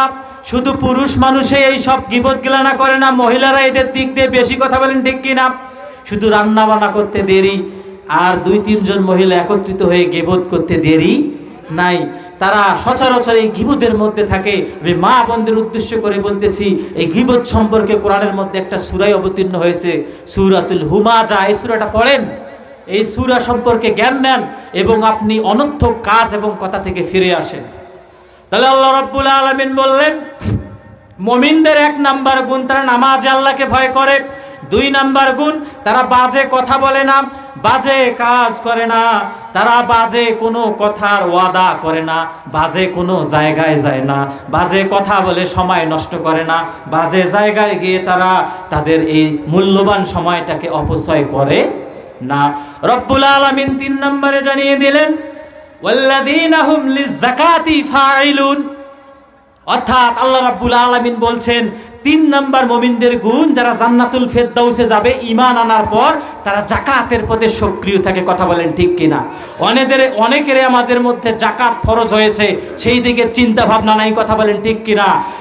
যাদের জাকাত ফরজ হয়েছে তারা আমরা একটা টেকনিক অবলম্বন করি। জাকাতের শাড়ি, জাকাতের লুঙ্গির নামে আমরা জাকাত নিয়ে সচরাচর প্রতারণা করতেছি, কথা বলেন ঠিক কিনা? আল্লাহ রাব্বুল আলামিন আপনাকে জাকাতের শাড়ি লুঙ্গি দেওয়ার অধিকার দেয় নাই। টাকার জাকাত টাকা দিয়ে দিতে হবে, স্বর্ণের জাকাত স্বর্ণ দিয়ে দিতে হবে অথবা অর্থ দিতে হবে। আপনি একজন ব্যক্তির কাছ থেকে 100 টাকা পান, মনে করেন আপনি একটা ব্যক্তির কাছ থেকে 100 টাকা পান, বাজারে তার সঙ্গে আপনার দেখা হলো, সে ডাক দিল, ভাই আপনি আমার কাছ থেকে 100 টাকা পান না? জি পাই। এই যে আপেলের দোকান থেকে 1 কেজি আপেল আপনাকে দিলাম, আপনি নিয়ে যান। আপনি কি মন খারাপ করবেন না? কি করবেন? আমার টাকার প্রয়োজন, আরে আমার কিসের টাকা পাইবে বে, আর তোরা 1 কেজি আপেল নিয়ে দেন, সেটা তো হবে না। তো এখন চিন্তা ভাবনার বিষয় হচ্ছে, যারা জাকাতের লুঙ্গি দেয়, শাড়ি দেয়, সেটাও যদি একটু ভালো হতো তাহলে কথা হতো। এই একটা ধোয়া যখন দেওয়া হয়, সেটা যদি পানির মধ্যে দেওয়া হয়, দ্বিতীয় দিন আর সেটা ব্যবহার করার উপযোগী থাকে না। তো জাকাতের লুঙ্গি শাড়ি নামে জাকাতের কোনো কিছু নাই। জাকাত অর্থ দিয়ে আপনাকে দিতে হবে। সেই ব্যক্তির খাদ্যের প্রয়োজন হতে পারে, অর্থের প্রয়োজন হতে পারে, বিভিন্ন প্রয়োজন হতে পারে, ঠিক কিনা? আমি সংক্ষেপে বলতেছি, আল্লাহ রাব্বুল আলামিন ওই ব্যক্তিদের ডাক দিয়ে বললেন, যারা জাকাতের পথে সক্রিয় থাকে তারা জান্নাতুল ফেরদাউসে যাবে। 4 নাম্বার গুণ হচ্ছে ওয়াল্লাযীনা হুম লিফুরুজিহিম হাফিজুন, যারা তাদের লজ্জা স্থানের হেফাজত করে। পুরুষদেরকে আল্লাহ রাব্বুল আলামিন বিবাহিত পুরুষ এবং নারীদের ডাক দিয়ে বললেন, যারা বিবাহিত অবস্থায় রয়েছেন তাদের পরকিয়া করার কোনো সুযোগ নাই। স্ত্রীদের কাছে ছাড়া, নিজের অধিকারভুক্ত দাসী ছাড়া এবং স্ত্রী ছাড়া আর কারো কাছে গিয়ে যৌন সঙ্গম করা যাবে না। এবং যুব সমাজকে বলতে চাই, আপনারা যে জেনার নাম দিয়েছেন প্রেম ভালোবাসা, এইটাই আপনার জেনা। আল্লাহ রাব্বুল আলামিনের জান্নাতে আপনার যাওয়া হবে না। আমি সংক্ষেপে বলতেছি, বিস্তারিত আলোচনা বললে অনেক সময়ের দরকার। আল্লাহ রাব্বুল আলামিন বললেন, ওয়াল্লাযীনা হুম লিফুরুজিহিম হাফিজুন, যারা তাদের যৌনাঙ্গের হেফাজত করে, যারা তাদের নিজের স্ত্রী ছাড়া অন্য কোনো স্ত্রী তালাশ করে না, যারা তাদের নিজের স্বামী ছাড়া অন্য কোনো স্বামীও তালাশ করে না, তারা জান্নাতুল ফেরদাউসে যাবে। যারা বিবাহের আগে অবৈধ সম্পর্ক করে না, বিবাহের আগে যারা অন্য মেয়ের সঙ্গে কথা বলে না, দেখা করে না, মোবাইলের মধ্যে চ্যাটিং মেটিং করে না, তারাই জান্নাতুল ফেরদাউসের অধিবাসী, কথা বলেন ঠিক কিনা? রব্বুল আলামিন 5 নম্বরে বললেন, ওয়াল্লাযীনা হুম লিআমানাতিহিম ওয়া আহদিহিম রাউন। রব্বুল আলামিন বলছেন, যারা আমানতের খেয়ানত করে না। এবং 6 নম্বরে বললেন, যারা প্রতিশ্রুতি রক্ষা করে। আমানতের খেয়ানত হচ্ছে, বর্তমান সামনে আসতেছে নির্বাচন, কথা বলেন ঠিক কিনা? এই আপনার ভোটটা হচ্ছে একটা মূল্যবান আমানত। এটা যদি আপনি যে কোনো জায়গায় প্রয়োগ করেন, ভালো মানুষকে দিতে না পারেন, ওই ব্যক্তিটা ক্ষমতায় আসার পর যতগুলো গুনার আঞ্জাম দেবে, যতগুলো গুনার কাজ করবে, যতগুলো খারাপ কাজ করবে, তার একটা অংশ আপনার বিকাশ হয়ে আপনার আমলনামার মধ্যে ঢুকে যাবে, কথা বলেন ঠিক কিনা? ভোট দেওয়ার আগে চিন্তা ভাবনা করার দরকার আছে না নাই? এই আমানতটাকে রক্ষা করতে হবে। এবং আরো ছোট ছোট আমানত রয়েছে। সে আমানত হচ্ছে কথার আমানত, কাজের আমানত। আপনার কাছে কোনো জিনিস গচ্ছিত রেখেছে, সেই গচ্ছিত মাল যেরকম রেখেছে সেইভাবে আপনাকে ফেরত দিতে হবে। এটা নড়চড় করা যাবে না। প্রতিশ্রুতি রক্ষা করতে হবে। 6 নম্বরে আল্লাহর ঘোষণা, তোমরা প্রতিশ্রুতি রক্ষা করো। কাউকে যদি কোনো কিছুর কথা দাও, কাউকে যদি কোনো কিছুর ওয়াদা করো, সেটা রক্ষা করো। এটা মুমিনদের গুণাবলী। এই ওয়াদা যারা রক্ষা করে, আমানত যারা রক্ষা করে, যেখানে সেখানে আমানতের খেয়ানত করে না, তারা জান্নাতুল ফেরদাউসের ওয়ারিস হয়ে যাবে। রব্বুল আলামিন 7 নম্বরে আবার বললেন, যেটা দিয়ে শুরু করেছিলেন সেটাই দিয়ে শেষ করলেন, ওয়াল্লাযীনা হুম আলা সালাওয়াতিহিম ইউহাফিজুন। রব্বুল আলামিন বললেন, যারা নামাজটাকে সঠিক সময়ে আদায় করে। প্রথমে বললেন যারা নামাজের মধ্যে ভয় করে, শেষে এসে 7 নম্বরে বললেন যারা নামাজটাকে সঠিক সময়ে আদায় করে। জোহরের নামাজ আসরে পড়ে না, আসরের নামাজ মাগরিবে পড়ে না, মাগরিবের নামাজ এশায় নয়, সময় মতো নামাজটাকে আদায় করে। রাসূল সাল্লাল্লাহু আলাইহি সাল্লাম সাহাবীদেরকে বললেন, ও আমার সাহাবীরা, একটা ব্যক্তি যদি দিনে 5 বার গোসল করে, তার সামনের একটা পুকুর রয়েছে বাড়ির সামনে, সেখানে যদি 5 বার গোসল করে, তার শরীরে কোনো ময়লা থাকতে পারে? সাহাবীরা বললেন যে না, 5 বার গোসল করলে তার মধ্যে শরীরের মধ্যে কোনো ময়লা থাকতে পারে না। রাসূল সাল্লাল্লাহু আলাইহি সাল্লাম বললেন, কোনো বান্দা যদি আমার 5 ওয়াক্ত নামাজ পড়ে তার অন্তরের মধ্যে আর কোনো গুনাহ থাকতে পারে না। যখন হাত ধৌত করে নামাজের জন্য উজুর নিয়তে হাতের গুনাহগুলো মাফ করে দেওয়া হয়, মুখমণ্ডল ধৌত করলে মুখের গুনাহগুলো মাফ করে দেওয়া হয়, পা ধৌত করলে পায়ের গুনাহগুলো মাফ করে দেওয়া হয়। এই জন্য নামাজ পড়ার দরকার আছে না নাই? রব্বুল আলামিন যে আমাদের এই 7টা গুণের কথা বললেন, ঈমান আগে আনতে হবে, মুমিন আগে হতে হবে, ঈমান বুঝতে হবে। ঈমানটাকে কাজে লাগার পর এই 7টা কাজ যারা করবে তারাই জান্নাতুল ফেরদাউসের ওয়ারিশ হয়ে যাবে। কথা বলেন ঠিক কিনা? না, আল্লাহ রাব্বুল আলামিন যেন আমাদের আমল করার তৌফিক দান করেন, আমরা যেন সবাই মাহফিলের শেষ পর্যন্ত থাকতে পারি। আল্লাহ রাব্বুল আলামিন যেন আমাদের সহি সালামতে বাড়ি যাওয়ার তৌফিক দান করেন। এই বলে আমি আমার সংক্ষিপ্ত বক্তব্য এখানে শেষ করছি। সুবহানাকা আল্লাহুম্মা ওয়া বিহামদিকা আশহাদু আল্লা ইলাহা ইল্লা আনতা আস্তাগফিরুকা ওয়া আতুবু ইলাইক। আসসালামু আলাইকুম ওয়া রাহমাতুল্লাহি ওয়া বারাকাতুহু।